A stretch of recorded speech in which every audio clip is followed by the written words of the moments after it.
सुनेंगे आज का संदेश जोसेफ प्रिंस के द्वारा। आज पास्टर जोसेफ प्रिंस के साथ। हम जानते हैं कि हम अंधकार के समय में हैं, पर इशाया 30 हमें बताता है, और ये बात से मैं शास्त्रांश को छोड़ नहीं सकता हूँ, क्योंकि परमेश्वर मुझसे यही से बातें कर रहे हैं कि हम पहले से ही इस समय में हैं। उठें, प्रकाशमान हो, क्योंकि तुम्हारा प्रकाश आ गया है। पर परमेश्वर का संदेश अंधकार के बीचों बीच हमेशा एक आशा का संदेश होता है। आमीन। उठ, प्रकाशमान हो, क्योंकि तेरा प्रकाश आ गया है और यहोवा का तेज तेरे ऊपर उदय हुआ है। देख, पृथ्वी पर तो अंधियारा और राज्य के लोगों पर घोर अंधकार छाया हुआ है, परंतु तेरे ऊपर यहोवा उदय होगा और उसका तेज तुझ पर प्रकट होगा। पता है, आप में से कुछ लोग कहते हैं कि ये मिलेनियम का समय है जब यीशु राज करते हैं और फिर यहोवा का तेज हम पर प्रकट होगा, हम सब पर प्रकट होगा। मेरे दोस्त, ये मिलेनियम नहीं है, क्योंकि मिलेनियम के दौरान कोई अंधकार नहीं होता है। यीशु राज करते हैं। आमीन। और जब यीशु राज करते हैं तो वहां कोई अंधियारा नहीं होता है। कि अंधियारे के इस समय में गौर कीजिए, अंधकार का समय है, न केवल अंधकार पर घोर अंधकार का, और ये लोगों पर छाया हुआ है। किंग जेम्स संस्करण में घनघोर अंधकार लोगों पर छाया हुआ है, हर लोगों पर। और इस समय बाइबल में लिखा है, तेरे ऊपर यहोवा का उदय होगा और उसका तेज तुझ पर प्रकट होगा। तो इसमें के दौरान वो क्या है जिस पर परमेश्वर जोर दे रहे हैं? अब इसे याद रखिए कि वहां पुराने नियम के मूल इब्री में अध्यायों का बंटवारा नहीं है, बिल्कुल भी नहीं। ठीक है, वो सब सूचीबद्ध तरीके से लिखे गए हैं। और अगर आप वचन 1 से पहले के वचन को देखें तो उठ, प्रकाशमान हो, क्योंकि तेरा प्रकाश आ गया है और यहोवा का तेज तेरे ऊपर उदय हुआ है। अगर आप शब्द उठ, प्रकाशमान की ओर देखते हैं तो आप गौर करते हैं कि परमेश्वर हमसे कह रहे हैं उठने और प्रकाशमान होने के लिए। उन्होंने हमसे अभी भी कुछ कहा है, तो अलग अलग अध्यायों के बारे में भूल जाइए। चलिए पहले अध्याय के अंतिम वचन की ओर देखते हैं और जो वो कहते हैं वो देखते हैं। यहोवा ये कहता है, जो वाचा मैंने उससे बांधी है वो ये कि मेरा आत्मा तुझ पर ठहरा है, और अपने वचन जो मैंने तेरे मुंह में डाले हैं अब से लेकर सर्वदा तक वो मेरे मुंह से और तेरे पुत्रों और पोतों के मुंह से कभी ना हटेंगे। वो तेरे पुत्रों और पोतों के मुंह से कभी ना हटेंगे, ऐसा कहते हैं वो।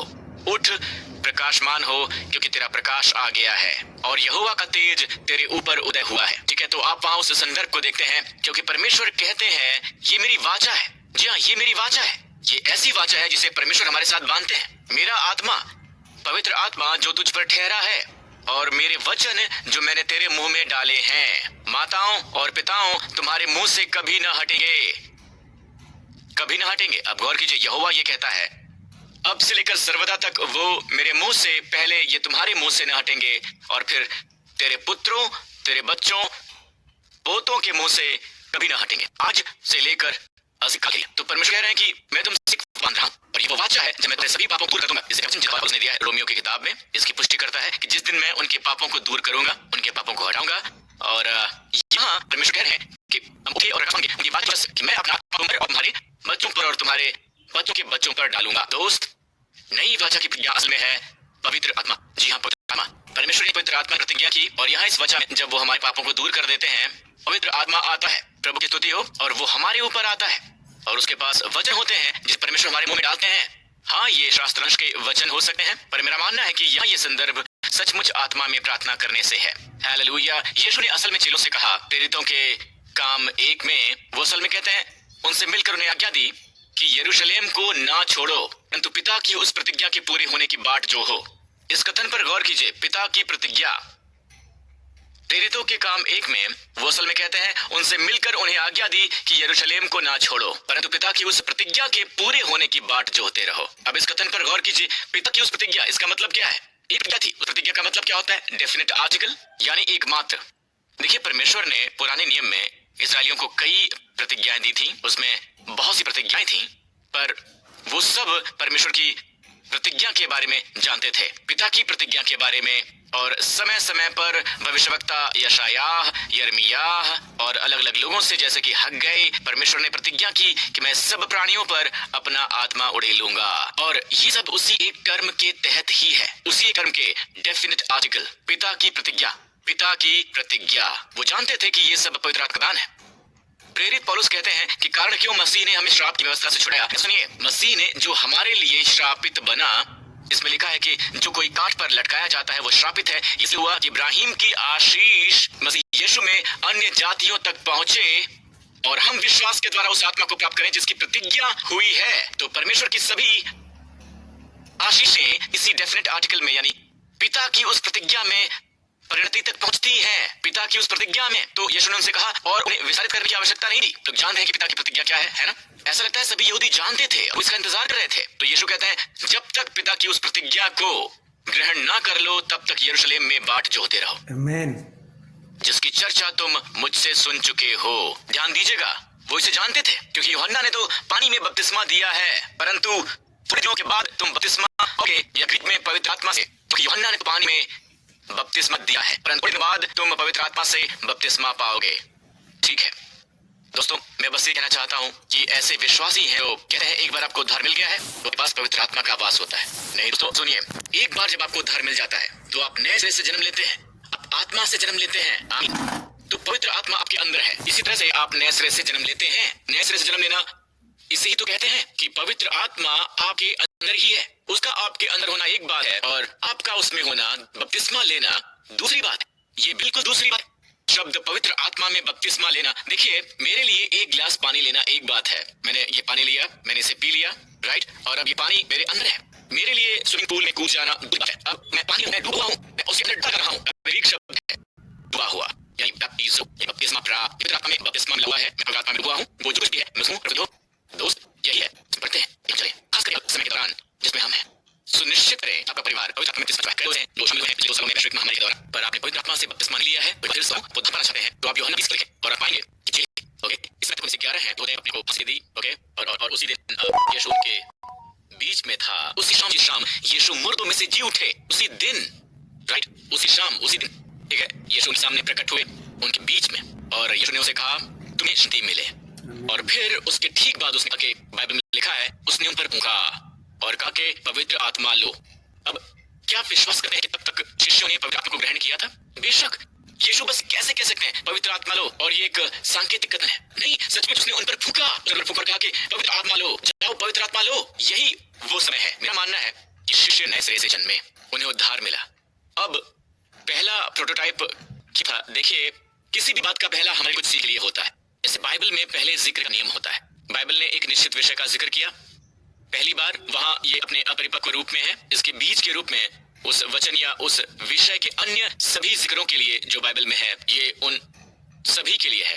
ये खुल जाएगा, लेकिन उन चीजों के आधार पर जो हम पहले जिक्र के नियम से सीखते हैं। पहले जिक्र के नियम में हमारे सीखने के लिए कुछ होता है जिसका हम इस्तेमाल करते हैं, राइट, पूरी बाइबल में उसी विषय के जिक्र में हमारा मार्गदर्शन करने के लिए। ओके, तो हम देखते हैं कि पिंतकुस्त के दिन पवित्र आत्मा का पहला बपतिस्मा, जो मेरा मानना है कि किसी का जन्मदिन है।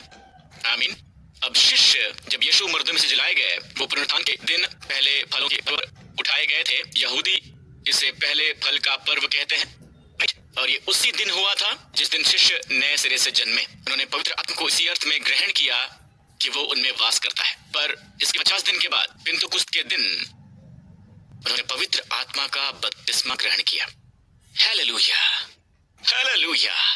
अब उनके पास बस वही नहीं है जिसका मैंने अभी उदाहरण दिया है, पवित्र आत्मा मुझ में है, पर अब मैं पवित्र आत्मा में हूँ। उन्होंने पवित्र आत्मा में बपतिस्मा लिया है और ये पहला जिक्र है। तो पहला जिक्र देखते हैं, हम कैसे जानते हैं कि उन्होंने बपतिस्मा लिया? क्या वो पवित्र आत्मा से भर गए थे? बाइबल हमें बताती है कि वो पवित्र आत्मा से भर गए। अब ये वहीं समाप्त हो सकता था, राइट, पर नहीं, इसमें आगे लिखा है कि वो बोलने लगे। कौन बोलने लगा? पवित्र आत्मा बोलने लगा? नहीं, वो बोलने लगे। बहुत से लोग समझ नहीं पाते हैं जब आप अन्य भाषाओं में प्रार्थना करने की बात करते हैं, वैसी बात करने के खैर पवित्र आत्मा मेरे जरिए बोले, मैं इसकी प्रतीक्षा कर रहा हूँ। नहीं, ध्यान से पढ़िए, ये मत कहिए कि वो सब पवित्र आत्मा से भर गए और पवित्र आत्मा ने उनसे अन्य भाषाओं में बात की, ऐसा मत कहिए। इसमें लिखा है कि वो सब पवित्र आत्मा से भर गए और जिस प्रकार आत्मा ने बोलने की सामर्थ्य दी, वो अन्य भाषा भी बोलने लगे। तो पवित्र आत्मा आपको बोलने की सामर्थ्य देता है, पर इसे आपको कहना होगा, इसके लिए आपको प्रार्थना करनी होगी। आमीन। जब मैं इसके लिए इस सर्विस के अंत में प्रार्थना कर रहा हूँ तो मैं चाहता हूँ कि आप इसे ग्रहण करें। मैं बस आपको प्रोत्साहित करना चाहता हूँ पवित्र आत्मा का बपतिस्मा ग्रहण करने के लिए। अगर आपने अब तक इसका अनुभव नहीं किया है, अगर आपने अतीत में कहीं इसका अनुभव किया है, तो बस आपको एक बार फिर से आत्मा में प्रार्थना की शुरुआत करने की आवश्यकता है। इफिसियों की उसी किताब में अध्याय 5 में, इससे पहले कि वो पारिवारिक संबंध पत्नियों आमीन बच्चों के बारे में बात करता है, ठीक है, वो बात करता है पवित्र आत्मा से भर जाने के बारे में। चलिए देखते हैं दाखरस से मतवाले मत बनो, क्योंकि इससे लुचपन होता है, पर आत्मा से परिपूर्ण होते जाओ और आपस में भजन, स्तुति गान और आत्मिक गीत गाया करो और अपने मन में प्रभु के सामने गाते और कीर्तन करते रहो। ध्यान दीजिए, अपने मन में प्रभु के सामने गाते और कीर्तन करते रहो।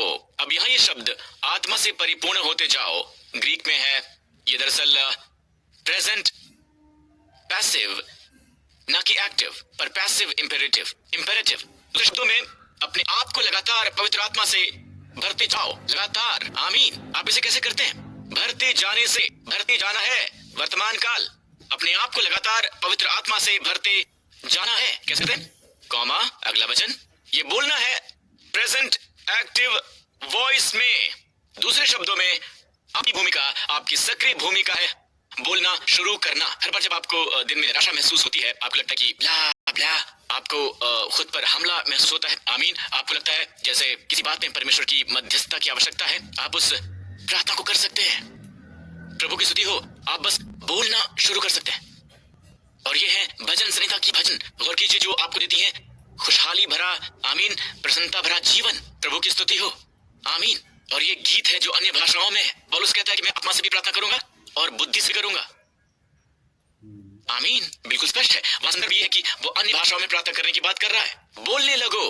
आमीन। हर कोई जिसने नए नियम में पवित्र आत्मा का बपतिस्मा लिया, प्रेरितों के काम की पुस्तक में अगर आप ध्यान से देखें, राइट, तो आप पाते हैं कि वो ग्रहण करते हैं, फिर अन्य भाषाओं में बात करने लगते हैं। ये एक अनुभव है। पौलुस एक बार इफुस के एक शहर से गुजरा और उसे कुछ चेले मिले, और ये वो लोग हैं जो यीशु पर विश्वास करते हैं। और उसने उनसे कहा कि जब आप लोगों की ओर दिखते हैं तो आप कह सकते हैं कि वहाँ कोई आनंद नहीं है, वहाँ उदासी है, कोई नैतिक दृढ़ता नहीं है, उनके जीवन में कोई प्रकाश नहीं है, वो थके हुए हैं, हारे हुए हैं। आमीन। वो परेशान है जिंदगी से। और पौलुस ने ऐसा सोचा होगा, मैं मान लेता हूँ, मैं मानता हूँ कि चेलों को देखकर, और वो सच्चे शिष्य हैं, है ना। और उसने उसे कहा, क्या तुमने विश्वास किया? क्या तुम्हें पवित्र आत्मा मिला? और उन्होंने कहा कि हमने तो पवित्र आत्मा की चर्चा भी सुनी नहीं। तो फिर पौलुस कहता है कि तुमने फिर किसका बपतिस्मा लिया? मैंने यूहन्ना के बाथरूम में बपतिस्मा लिया। अब बाइबल कहती है वो यीशु के चेले थे, यानी शिष्य थे, जिन्हें उद्धार मिला।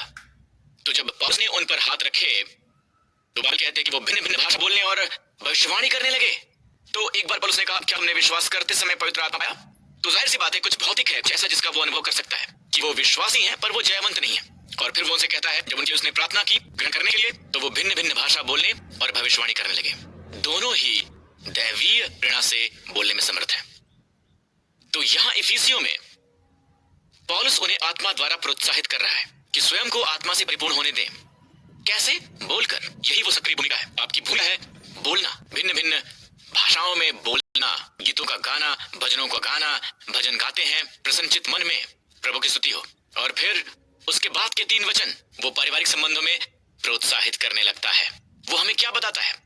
और इफिसियों की पुस्तक में जब वो पारिवारिक संबंधों के बारे में बात करता है, जो उनके सभी लेखन की तुलना में सबसे परिपूर्ण है, ये आपको बताती है कि इससे पहले कि आप पारिवारिक संबंधों में सफलतापूर्वक चलें, आपको पवित्र आत्मा से लगातार और निरंतर भरने की आवश्यकता है।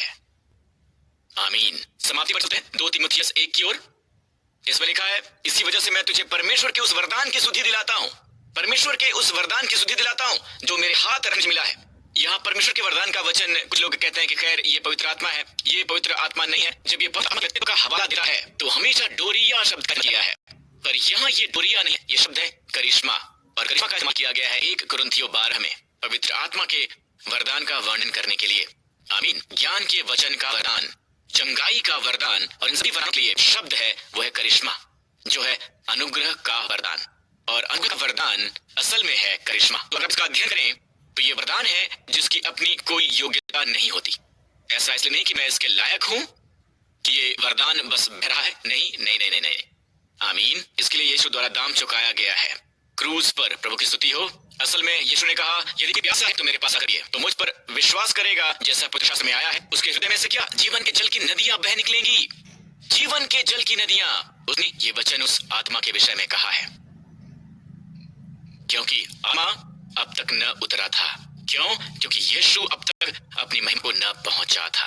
परंतु अब जब यीशु की महिमा हुई है, प्रभु की स्तुति हो, हम भरते रहते हैं और वो जीवन के जल की नदियां हमसे बहती रहती हैं और हम इसकी सुधि दिलाते रहते हैं। इसमें लिखा है सुधि दिलाते रहो। शब्द सुधि दिलाना है असल में आग को हवा देना, भावनाओं को जागृत करना। आमीन। जैसे आप या कुछ सही पंखा लेते हैं और आग जलाते हैं, आप इसको जलाते हैं आग जलाने के लिए। आमीन। आप इसे जलाते हैं परमेश्वर की स्तुति हो, हालेलुया, आमीन। आग जागृत है, प्रभु की स्तुति हो, आमीन। तो वो करिश्मा वहां है, सुसुप्त पड़ा हुआ है, आमीन। हो सकता है वो बस अभी जल रहा हो, आग को हवा देते रहिए। पौलुस कहता है आप बस आग को हवा देते रहिए, इस पवित्र आत्मा को, इस वरदान को, और वह केवल एक ही वरदान है जिसके लिए वो पहल शुरू कर सकते हैं। दूसरे वरदान, बुद्धिमत्ता के वचन के वरदान, आमीन, चमत्कार करने का वरदान, सिवाय इस एक वरदान के इन सबको हवा नहीं दी जा सकती है, बिल्कुल भी नहीं। आप परमेश्वर के वरदान को जागृत करते हैं और फिर आप इन सब नदियों को जागृत करेंगे, क्योंकि परमेश्वर ने हमें भय की नहीं बल्कि सामर्थ्य और प्रेम के संयम की आत्मा दी है, प्रेम और संयम आत्मा की। तो गौर कीजिए कि जिस तरीके से हम जागृत करते हैं सामर्थ्य, प्रेम और संयम की आत्मा परमेश्वर के वरदान को जागृत करने से मिलती है। और वरदान जिसे अपनी इच्छा से चला सकते हैं वो है भिन्न भिन्न भाषा का वरदान, आमीन, जिसे हम तब ग्रहण करते हैं जब पवित्र आत्मा में बपतिस्मा करते हैं, और ये वरदान अन्य सभी वरदानों को रोशन कर देता है। अब यहाँ मनोरा की इस तस्वीर की ओर जरा देखिए। ये 9 डालियों वाली एक मनोरा है, और क्या आपको पता है कि बाइबल में इसका जिक्र कितनी बार किया गया है? 9। आत्मा के कितने फलों का जिक्र किया गया है? 9। ओके, तो यहूदी लोग इसे कहते हैं हनुक्का कैंडल, हनुक्का मनोरा। पर क्या आपने गौर किया है, अगर आप उनसे पूछें, ठीक है, तो वो आपको बताएंगे कि वो मध्य बीच वाले का, ओके, बीच वाले का इस्तेमाल करते हैं, बीच वाले का, और ये कहलाता है सर्वेंट लैंप। वो उसे लेते हैं और उसी से वो बाकियों को जलाते हैं। मेरा मानना है ये भिन्न भिन्न भाषाओं में प्रार्थना करने की बात करता है, और इस तरह से आप अपने जीवन में पवित्र आत्मा के सभी वरदानों को चमका देते हैं, आमीन। प्रभु की स्तुति हो। मैं जल्दी से आपके साथ एक आर्टिकल के बारे में साझा करना चाहूंगा जो 7 नवंबर 2006 को छपा था न्यूयॉर्क टाइम्स में, जिसका शीर्षक था न्यूरो साइंटिफिक भिन्न भिन्न भाषाओं में बात करने की ओर। और जरा देखिए, ये इसके विपरीत हो सकता है, मैं बस इसका एक भाग निकाल रहा हूं। इसका एक भाग इसके विपरीत जो एक सामान्य धारणा हो सकती है। अध्ययनों से पता चलता है वो लोग जो भिन्न भिन्न भाषाओं में बात करते हैं शायद ही कभी मानसिक समस्या को भोगते हैं।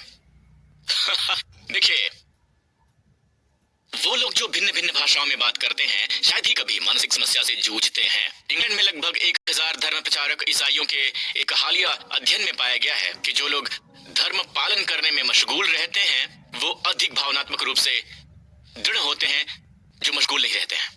यहाँ उस शास्त्र वचन की गवाही है, डुलाते रहो, उस सृष्टि लौ में पंखा, भिन्न भिन्न भाषाओं में बात करो, आग को हवा देते रहो, क्या होगा? भय का आत्मा जल जाएगा, आमीन। पर उसके बजाय आपके पास सामर्थ्य, प्रेम और संयम की नदियां हैं। ओह आमीन, हमें प्रतिदिन उसी की जरूरत है, पर आपके पास सामर्थ्य नहीं है, आमीन। पवित्र आत्मा के वरदानों के माध्यम से उस क्षेत्र में एक दैवीय मध्यस्थता लाने के लिए ये सामर्थ्य का हिस्सा है। परमेश्वर की स्तुति हो। और प्रेम और संयम, कैसे हम सबको एक संयमित मन की जरूरत है, कैसे हमें इन सब की जरूरत है। प्रभु स्तुति हो।